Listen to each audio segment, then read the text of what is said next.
हरे कृष्ण। आप सभी लोगों का भगवत गीता ज्ञान प्रबोधिनी के सत्र में स्वागत है। तो सबसे पहले हम मंगलाचरण पढ़ेंगे। कृपया सभी लोग ये मेरे साथ मंगलाचरण पढ़िए। ओम अज्ञानतिमिरान्धस्य ज्ञानाञ्जनशलाकया चक्षुरुन्मिलितं येन तस्मै श्रीगुरुवे नमः। श्रीचैतन्यमनोभीष्टं स्थापितं येन भूतले स्वयं रूपः कदा मह्यं ददाति स्वपदान्तिकम्। वन्देऽहं श्रीगुरोः श्रीयुतपदकमलं श्रीगुरून् वैष्णवांश्च श्रीरूपं साग्रजातं सगं रघुनाथान्वितं तं सजीवं साद्वैतं सावधूतं परिजनसहितं कृष्णचैतन्यदेवम् श्री राधा कृष्ण पादान सगण ललिता श्री विशाखान्वितांश। हे कृष्ण करुणा सिंधो दीन बंधो जगतपते गोपेश गोपिका कांत राधा कांत नमोस्तुते। तप्त कांचन गौरांगी राधे वृंदावनेश्वरी वृषभानुसुते देवी प्रणमामि हरिप्रिये। वाञ्छा कल्पतरुभ्यश्च कृपा सिन्धुभ्य एव च पतितानां पावनेभ्यो वैष्णवेभ्यो नमो नमः। जय श्री कृष्ण चैतन्य प्रभु नित्यानंद श्री अद्वैत गदाधर शिवासादि गौर भक्त वृंद। हरे कृष्ण कृष्ण कृष्ण हरे हरे हरे राम राम राम हरे हरे।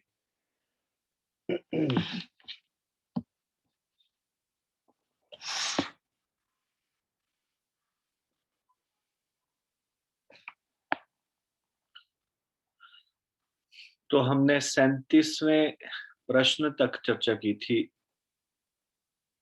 आज हम 38वें प्रश्न से आगे की चर्चा करेंगे। भगवत गीता ज्ञान प्रबोधिनी के दूसरे अध्याय भौतिक समस्याएं आध्यात्मिक समाधान की भगवत गीता यथारूप प्रश्नावली से हम ये चर्चा कर रहे हैं। तो 38वां प्रश्न है 16 अध्याय के 8वें श्लोक से 16.8। तो पहले आप 16वां अध्याय निकाल लीजिए। 16वां अध्याय का 8वां श्लोक निकाल लीजिए प्लीज।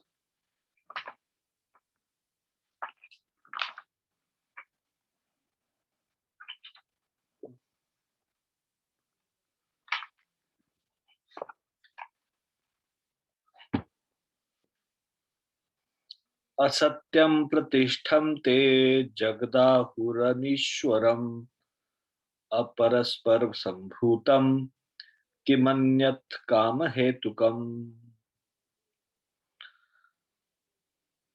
अब ये श्लोक का अनुवाद और तात्पर्य पढ़ने से पहले हम 8वें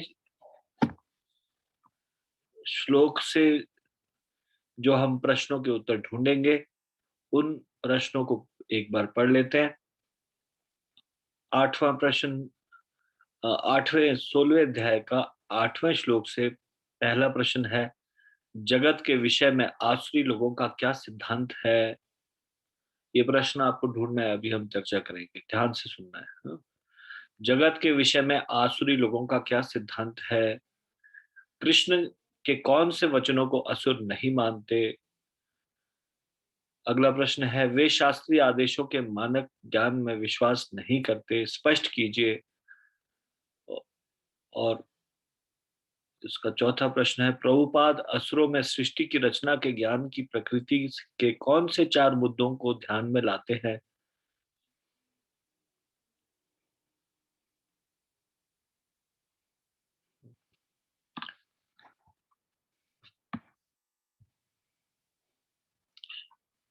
तो ये 4 प्रश्न आपने पढ़ लिए।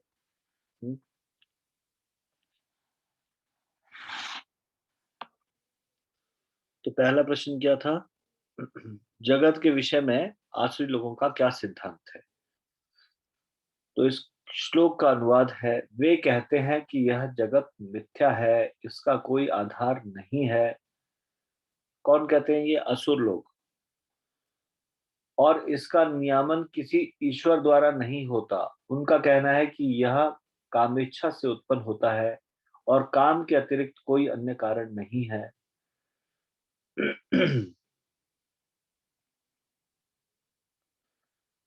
तात्पर्य, आसुरी लोग यह निष्कर्ष निकालते हैं कि यह जगत मायाजाल है।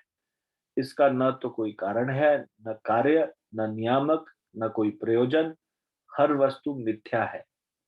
उनका कहना है कि यह दृश्य जगत आकस्मिक भौतिक क्रियाओं तथा प्रतिक्रियाओं के कारण है। वे यह नहीं सोचते कि ईश्वर ने किसी प्रयोजन से इस संसार की रचना की है। उनका अपना सिद्धांत है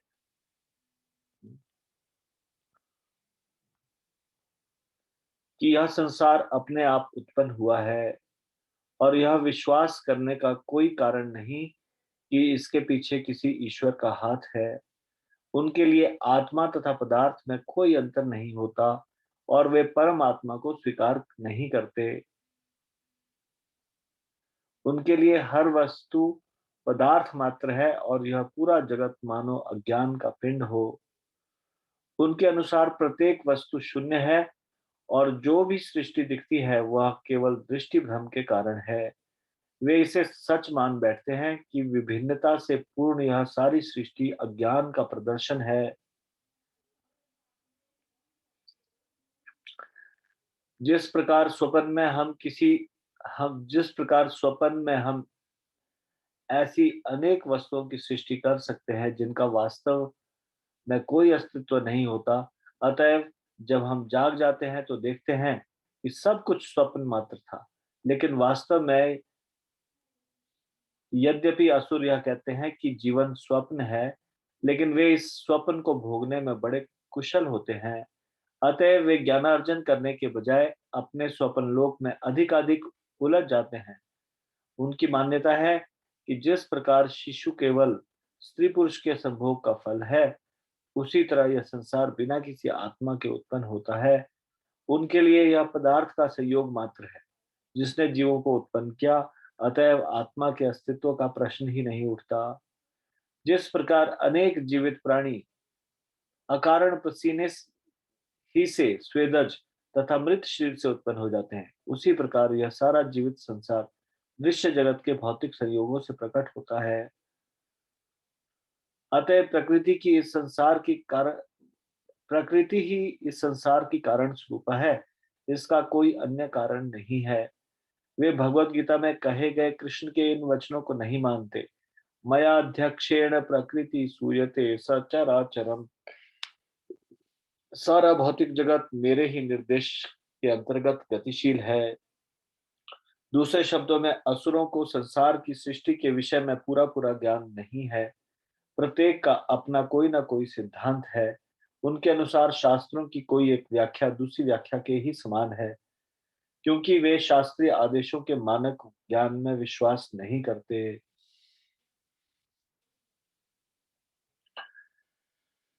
ठीक है, अब इन प्रश्नों के उत्तर में आते हैं।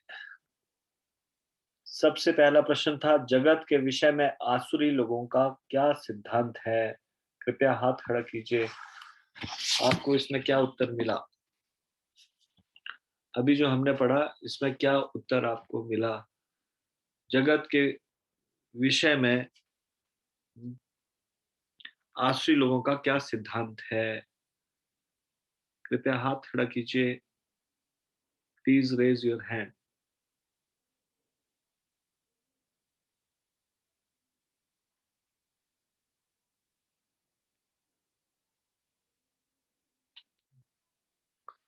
आपको ये प्रश्न उत्तर निकालने होंगे। आपको ध्यान से सुनना होगा। आप सबका पार्टिसिपेशन होना चाहिए। सब लोग, कुछ लोग ही हाथ खड़ा करते हैं, बाकी लोग इसको ध्यान से नहीं पढ़ते। आपको ध्यान से पढ़ना है और उसके बाद उत्तर देना है। आपको 16वें अध्याय के 8वें श्लोक में क्या उत्तर मिलता है? ये तो बहुत आसान प्रश्न है। अभी अभी हमने 16वें अध्याय का 8वां श्लोक पढ़ा। इसके अनुसार जगत के विषय में आसुरी लोगों का क्या सिद्धांत है? आपको ये बताना है।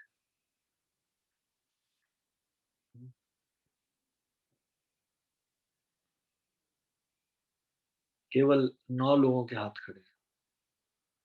अ,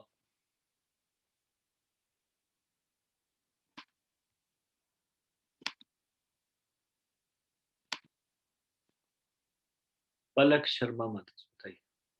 हरे कृष्ण, प्रणाम। हरे प्रभु जी, कृष्ण। असुरों का अपना सिद्धांत है कि यह संसार अपने आप उत्पन्न हुआ है और यह विश्वास करनी है, नहीं कि इसके पीछे किसी ईश्वर का हाथ है। हरे कृष्ण प्रभु जी।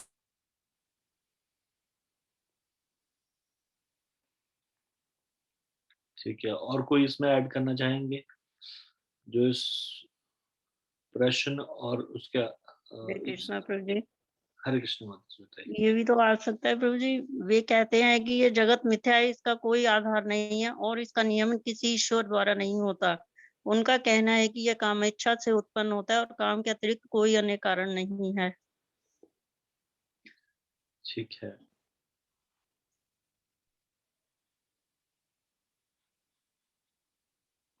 और कोई कुछ ऐड करना चाहते हैं इसमें? Anything you want to add जो आपने इसमें से पढ़ा है? हरे कृष्णा प्रभु जी। हरे दंडवत कृष्ण प्रणाम। जी।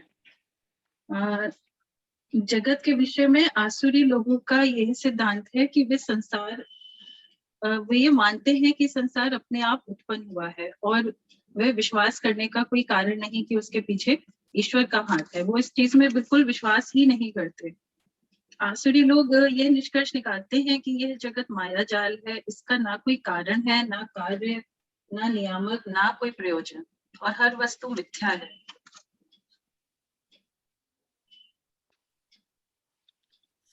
ठीक है, हरे कृष्णा।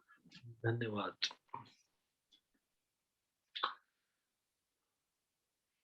तो आप लोग समझ गए, असुर लोग का ये सिद्धांत है कि भगवान एग्जिस्ट नहीं करते, ये जगत का कोई भी कंट्रोल ईश्वर के द्वारा नहीं होता,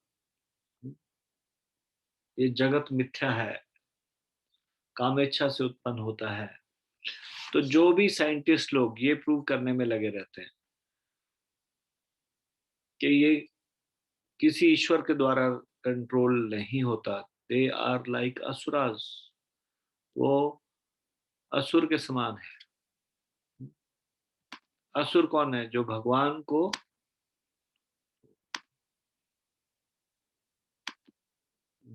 का विरोधी है, भगवान को रिजेक्ट करता है, वो असुर है। और जो भगवान के खिलाफ है, भगवान की सत्ता को नहीं मानता, ये सारे असुर है। भगवान की सत्ता को नहीं मानने वाला असुर है। पहले के समय में कोई भी नास्तिक व्यक्ति ढूंढ के भी नहीं मिलता था, होते थे बहुत कम मात्रा में। सब लोग, यहाँ तक कि असुर लोग भी एक्सेप्ट करते थे, असुर होते थे, भगवान के की एग्जिस्टेंस को स्वीकार करते थे, लेकिन उनके साथ विद्रोह करते थे, लेकिन भगवान को एग्जिस्टेंस को स्वीकार तो करते थे। जैसे जब हिरण्याक्ष मारा गया, तो हिरण्याक्ष की पत्नी को हिरण्यकशिपु बड़ा भाई बड़े अच्छे अच्छे उपदेश दे रहे हैं, और बोल रहे हैं कि ये आत्मा कभी मरती नहीं है, तुम चिंता मत करो, ऐसे ऐसे करके। लेकिन विष्णु के विद्रोही है, और वो सोच रहे भगवान को मैं उनसे बदला लूंगा अपने भाई की मृत्यु का। तो उसको, जब अगर आप वो उपदेशों को सुनेंगे जो हिरण्याक्ष की पत्नी को हिरण्यकशिपु दे रहे हैं, तो ऐसा लगेगा कोई एक साधु, बहुत ज्ञानवान साधु है, वो उपदेश दे रहा है। भगवान का विद्रोही, जो भगवान से विद्रोह करे, ये सारे असुर है। तो ये भी विद्रोह कर रहे हैं संसार के साइंटिस्ट लोग। साइंटिस्ट भी दो प्रकार के हैं, एक है जो भगवान की सत्ता को मानते हैं और जस्ट किसी भी चीज को खोज करते हैं, लेकिन भगवान को ग्लोरीफाई करते हैं और मानते हैं कि ये कोई इस प्रकार से कोई शक्ति है जो कि कंट्रोल कर रही है। और एक जो हमेशा नकारने में लगे रहते हैं, गॉड डजंट एग्जिस्ट।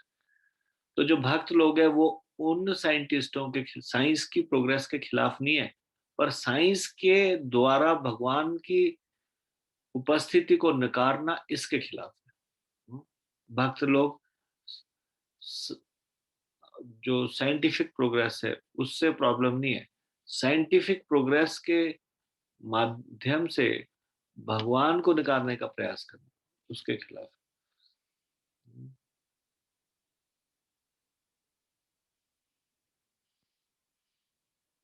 ठीक है, तो नेक्स्ट प्रश्न है, इसका उत्तर बताइए आप। कृष्ण के कौन से वचनों को असुर नहीं मानते? कृष्ण के कौन से वचनों को असुर नहीं मानते, इसमें क्या उत्तर मिला आपको? एक बार मैं सबके हाथ नीचे कर रहा हूँ, फिर से हाथ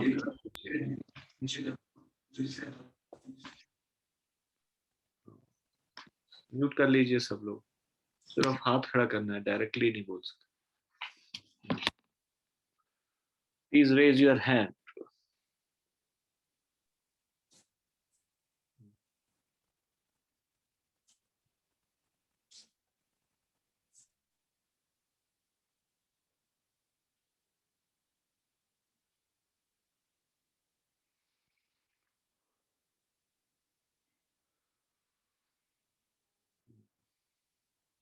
खुशी सिंघी माता जी। हरे कृष्ण प्रभु जी, दंडवत प्रणाम। धन्यवाद जी। प्रभु जी, असुर कृष्ण के इन वचनों को नहीं मानते कि सारा भौतिक जगत कृष्ण के ही निर्देश के अंतर्गत गतिशील है।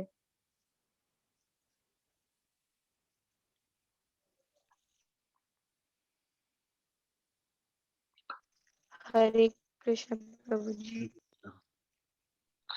और कोई अन्य कोई उत्तर देंगे?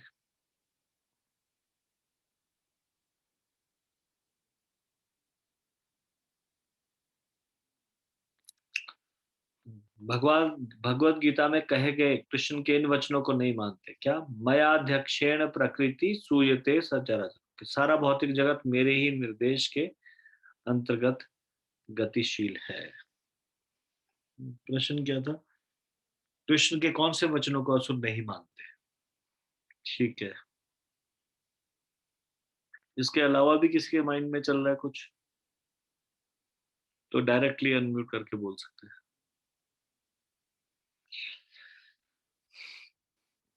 ये तात्पर्य के लास्ट के फिफ्थ, पांचवी छठी लाइन ऊपर है। वे भगवत गीता में कहे गए कृष्ण के इन वचनों को नहीं मानते। सभी लोग सहमत है? यही आंसर है?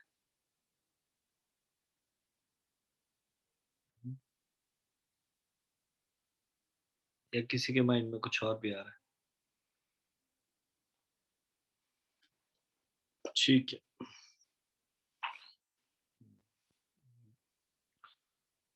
Next question. वे शास्त्रीय आदेशों के मानक ज्ञान में विश्वास नहीं करते। ये सबसे एंड में लास्ट में लिखा है। मैं सबके एक बार हाथ नीचे कर रहा हूं, दोबारा से हाथ खड़ा कर सकते हैं। लास्ट, इस तात्पर्य का लास्ट सेंटेंस है, वे शास्त्रीय आदेशों के मानक ज्ञान में विश्वास नहीं करते। इसको स्पष्ट कीजिए।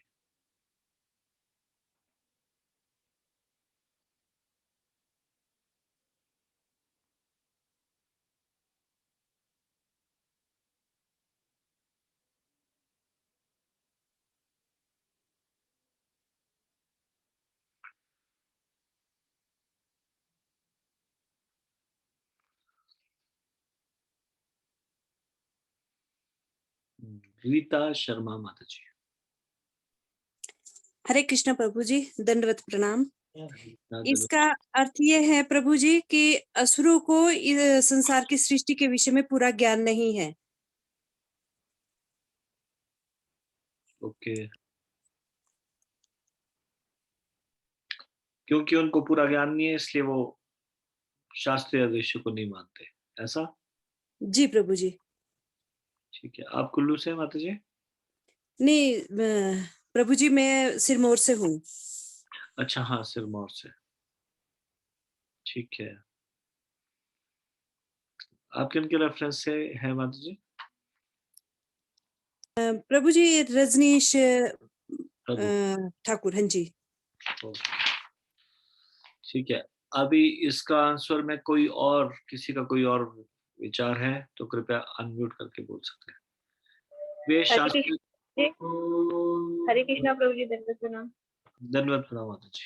प्रभु जी, इस सेंटेंस में जो लास्ट लाइन है, वे शास्त्रीय आदर्श के मानक ज्ञान क्या होता है प्रभु जी? मानक ज्ञान होता है एक एस्टेब्लिश स्टैंडर्ड।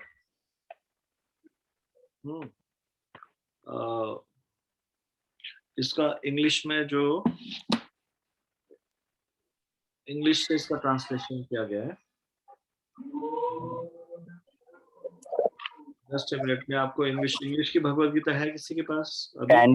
स्टैंडर्ड प्रभु जी क्या लिखा है इंग्लिश की Bhagavad Gita? Standard understanding, I think, standard understanding of spiritual injunctions.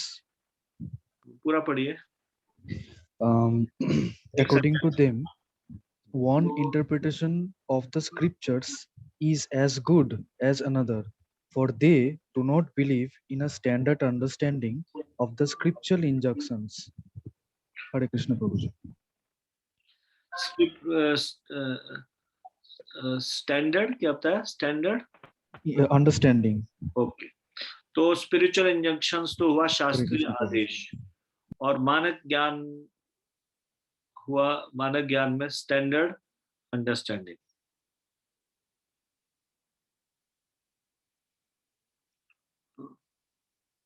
ठीक है माता जी? थैंक यू प्रभु जी। जी प्रभु जी। तो इसके बारे में क्या कहते हो आप सब लोग? कौन बोलना चाहता है? वे शास्त्रीय आदेशों के मानक ज्ञान में विश्वास नहीं रखते। कहने का मतलब वो जो स्टैंडर्ड अंडरस्टैंडिंग है कि शास्त्र ये कह रहे हैं तो ऐसा है, उसमें विश्वास नहीं रखते। इसको अगर आप मानक ज्ञान नहीं भी लिखेंगे, वे शास्त्रीय आदेशों में विश्वास नहीं रखते, तो ऐसे ही समझ लीजिए।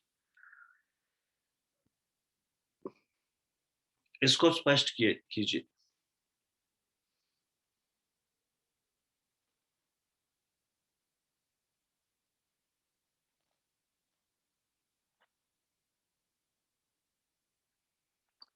जो इसमें लिखा है इसी से उत्तर है। They don't have proper understanding. पहली बात तो उनको पूरा ज्ञान नहीं है शास्त्रों का। दूसरी बात, सारे के सारे अस्त्रों का अलग अलग सिद्धांत है संसार के विषय में।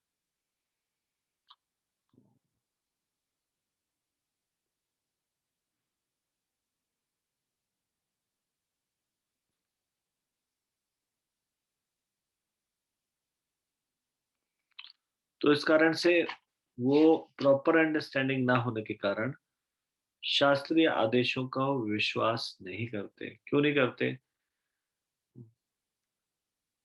एक्चुअली असुराज they are rebellious people. Rebellious होता है विद्रोही, जिसका स्वभाव होता है।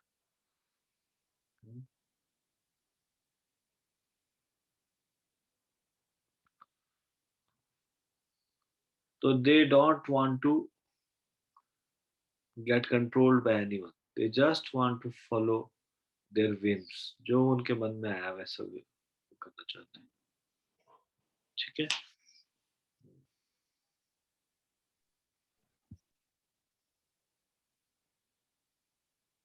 सृष्टि के विषय में पूरा ज्ञान नहीं है।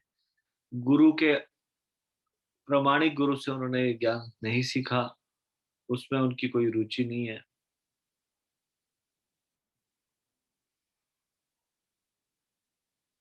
इसलिए वो शास्त्रीय आदेशों में विश्वास नहीं करते। अंतिम प्रश्न, प्रभुपाद असुरों में सृष्टि की रचना के ज्ञान की प्रकृति के कौन से 4 मुद्दों को ध्यान में लाते हैं? एक, now you raise your hands. अब आप हाथ खड़ा कीजिए। कौन से 4 मुद्दों को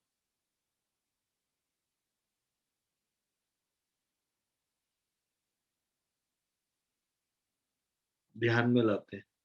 असुरों में सृष्टि की रचना के ज्ञान प्रकृति के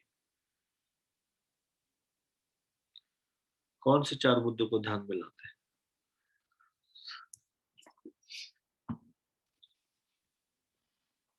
कोमल सिंगी माता जी बोलिए। हरे कृष्ण प्रभु जी, दंडवत प्रणाम। धन्यवाद जी। प्रभु जी, पहला तो ये कि शिशु केवल स्त्री पुरुष के संभोग का फल है। दूसरा, यह संसार बिना किसी आत्मा के उत्पन्न हुआ है। तीसरा, यह पदार्थ का संयोग मात्र है जिसने जीवों को उत्पन्न किया है, अतएव आत्मा के अस्तित्व का प्रश्न ही नहीं उठता। और चौथा, अनेक जीवित प्राणी अकारण पसीने ही से तथा मृत शरीर से उत्पन्न हो जाते हैं। उसी प्रकार यह सारा जीवित संसार दृश्य जगत के भौतिक संयोगों से प्रकट हुआ है। हरे कृष्ण प्रभु जी।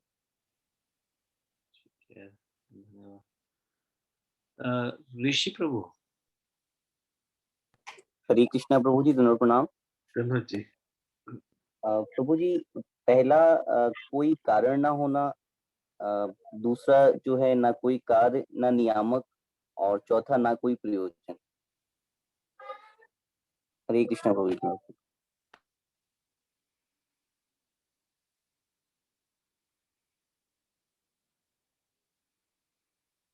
ये जो माता जी ने उत्तर दिया अभी, वही मेन उत्तर है इसका। जो इन्होंने ये 4 चीजें बताई,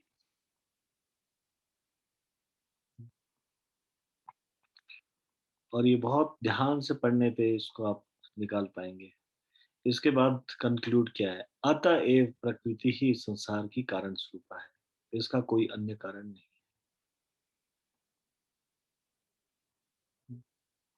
उनकी मान्यता है, यहाँ पे अब क्या मान्यता है, ये 4 मेन पॉइंट्स बताए।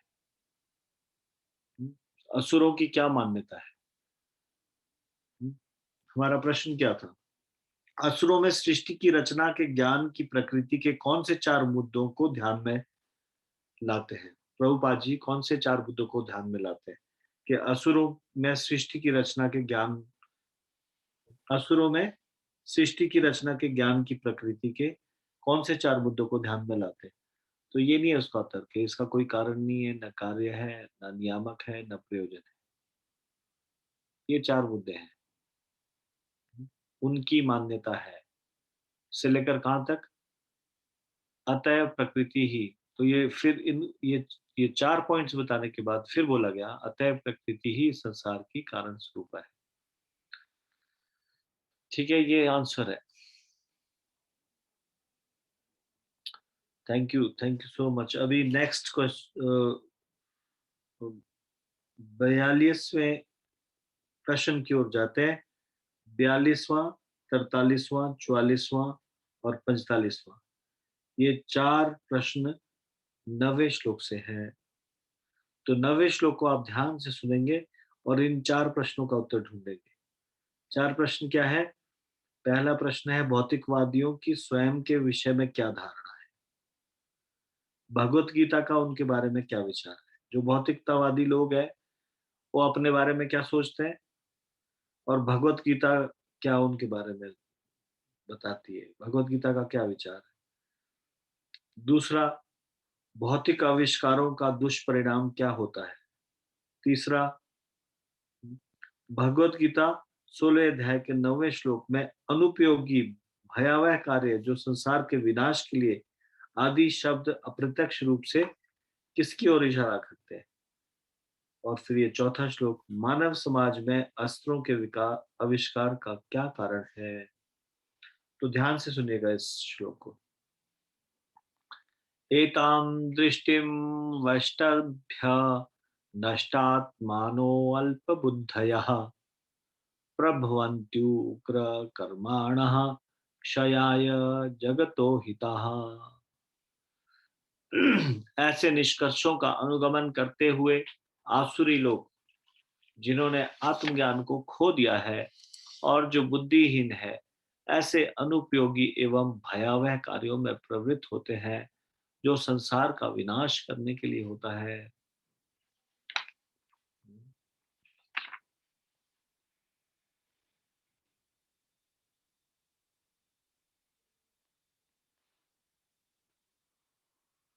तात्पर्य, आसुरी लोग ऐसे कार्यों में व्यस्त रहते हैं जिनसे संसार का विनाश हो जाए। भगवान यहाँ कहते हैं कि वे कम बुद्धि वाले हैं। भौतिकतावादी जिन्हें ईश्वर का कोई बोध नहीं होता सोचते हैं कि वे प्रगति कर रहे हैं।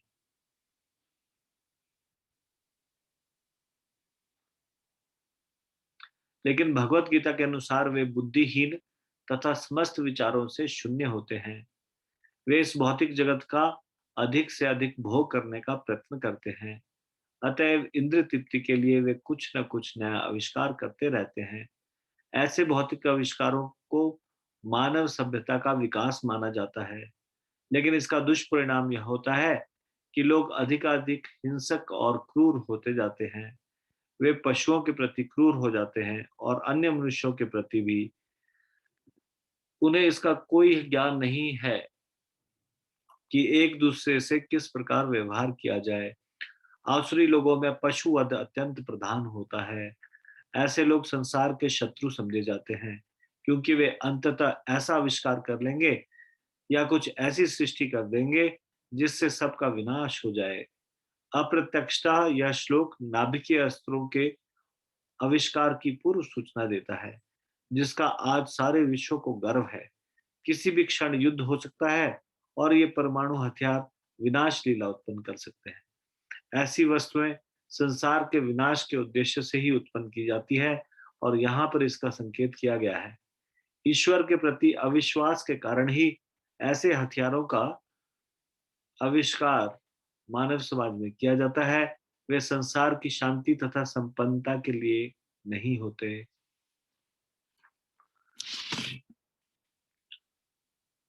तो कृपया करके अब आप लोग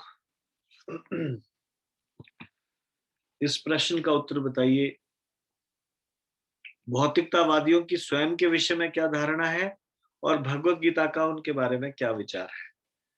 प्लीज रेज योर हैंड। कृपया हाथ खड़ा कीजिए। क्या है उनका स्वयं के बारे में विचार और भगवत गीता का क्या विचार है उनके विषय में?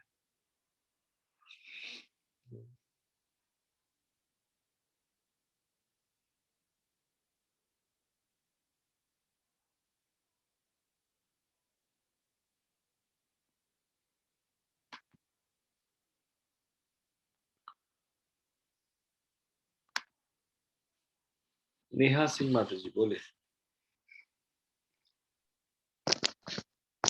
हरे कृष्णा प्रभु जी, दंडवत प्रणाम। धन्यवाद जी।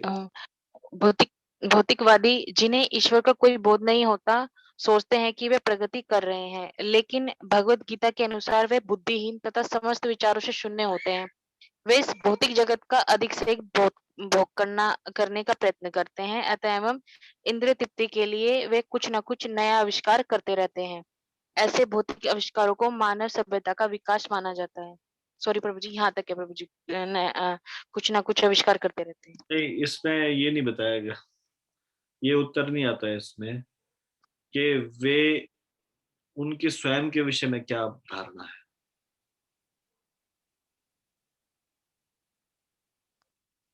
क्या धारणा है उनके स्वयं के विषय में? राधा रूपी कृपा माता जी।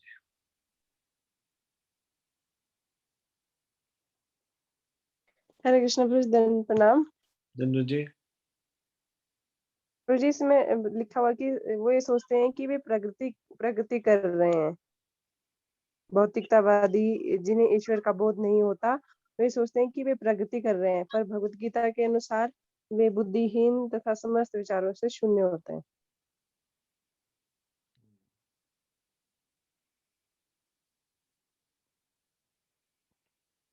दे आर फूल्स। क्यों बोला गया उनको बुद्धिहीन?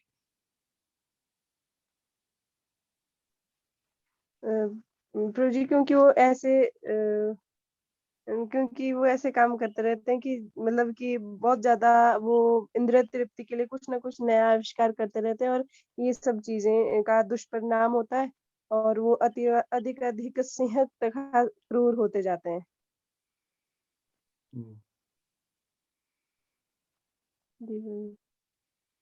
इसका मुख्यतः उत्तर है कि भयावह कार्यों में प्रवृत्त होते हैं जो संसार का विनाश करने के लिए होता है, इसलिए बोले जाते हैं बुद्धिहीन। जी जी जैसे जी कि ये संसार में सारे देशों में होड़ लगी है, किसके पास ज्यादा परमाणु हथियार,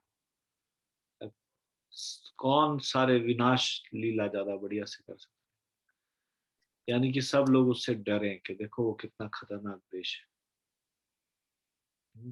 जी। कौन से बीमार कर रखा? कोई इस विषय में कुछ ऐड करना चाहता है अपनी तरफ से, कुछ बोलना चाहते हैं?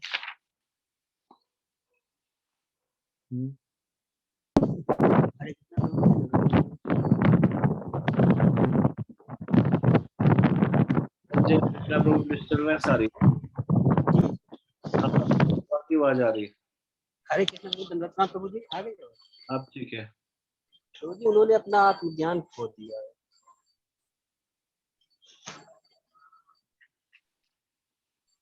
ठीक है, और कोई कुछ ऐड करना चाहता है?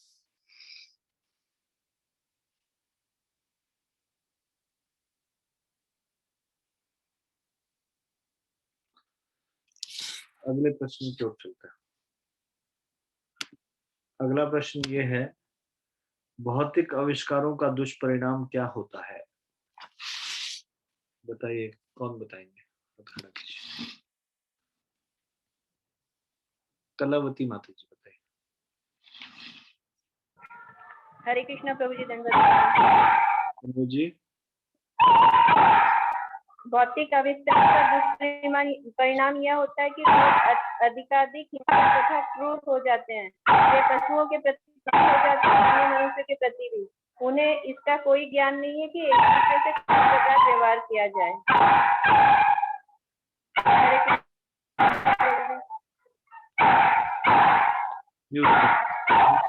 खुद कर लीजिए, बहुत सारी आवाजें आ रही है वहां से।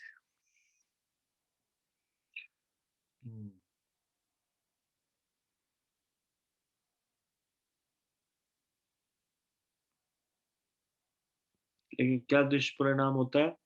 अधिक अधिक हिंसक हो जाते हैं, क्रूर हो जाते हैं, पशुओं के प्रति क्रूर हो जाते हैं, अन्य मनुष्यों के प्रति भी क्रूर हो जाते हैं।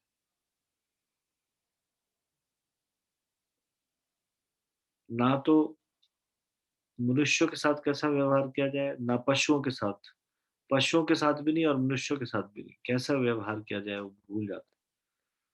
पशुवध अत्यंत प्रधान होता है आसुरी लोगों में।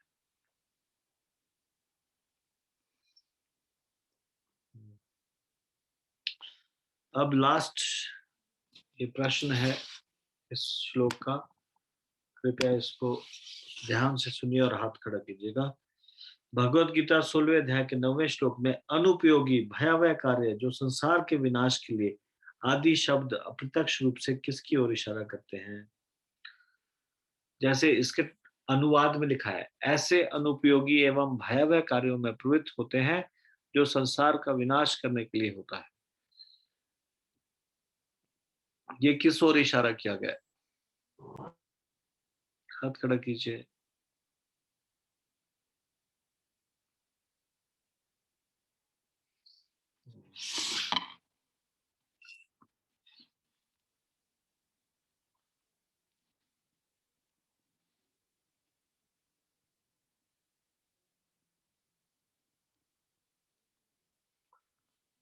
ऋषि प्रभु बोले। हरे कृष्णा प्रभु जी, प्रणाम। प्रभु जी, ये जो कार्य हैं वो स्वयं की इंद्रिय तृप्ति के प्रति जो कार्य होते हैं और उनके लिए जब नया नया आविष्कार होता है तो इन कार्यों को अनुपयोगी एवं भयावह कार्य कहा गया। एग्जैक्ट आंसर नहीं है। कलावती माता जी बोले।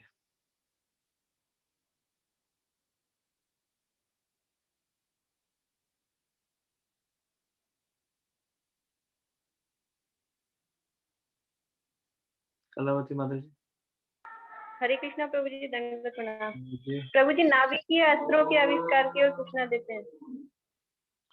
अप्रत्यक्षतः यह श्लोक नाभिकीय अस्त्रों के आविष्कार की पूर्व सूचना देता है। तो ये अनुपयोगी और भयावह कार्य में प्रयुक्त होते हैं, तो ये इसी चीज के लिए बताया गया, जो परमाणु अस्त्र वगैरह बना रहे हैं जिससे संसार का विनाश होगा, ये अनुपयोगी है और भयावह कार्य। ठीक है।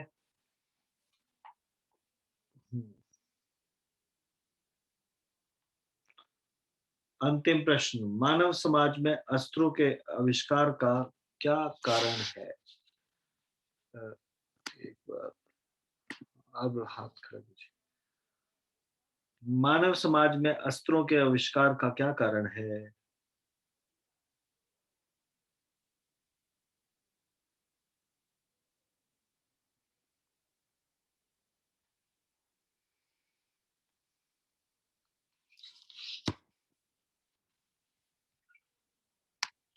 शक्तिवती माता जी बोलिए।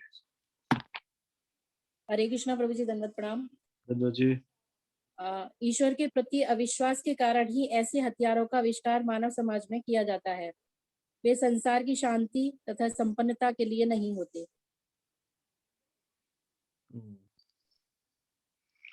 ईश्वर के प्रति अविश्वास के कारण ही ऐसे हथियारों का आविष्कार किया जाता है जी। ठीक है, धन्यवाद। हरे कृष्णा प्रभु जी। अब आपको कल के लिए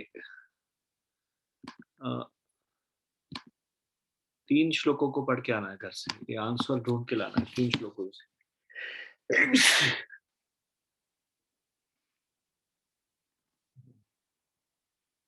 और वो है 10वां, 13वां और 23वां, 10वां, 23वां और 24वां, 10th, 23rd और 24 इसी चैप्टर का। कृष्ण।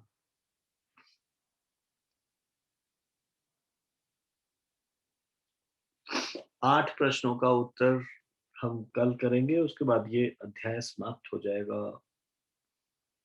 तो 16वें अध्याय का 10वां श्लोक, 16वें अध्याय का 23वां श्लोक, 16वें अध्याय का 24वां श्लोक। कृपया करके इसको पढ़ के आइएगा, इसके उत्तर ढूंढ के लेके आइएगा। Do some homework at home, ताकि यहाँ पे आप आसानी से स्पष्टता के साथ बोल सकें। करेंगे आप लोग ये? 16वें अध्याय का 10वां श्लोक, 23वां श्लोक, 24वां श्लोक, ये पढ़ के आओगे आप कल? धन्यवाद। श्रीमद् भगवत गीता की जय, श्रील प्रभुपाद की जय, निताई गौर प्रेमानंदे, हरि हरि बोल। आप सब लोगों का बहुत बहुत धन्यवाद। हरे कृष्णा।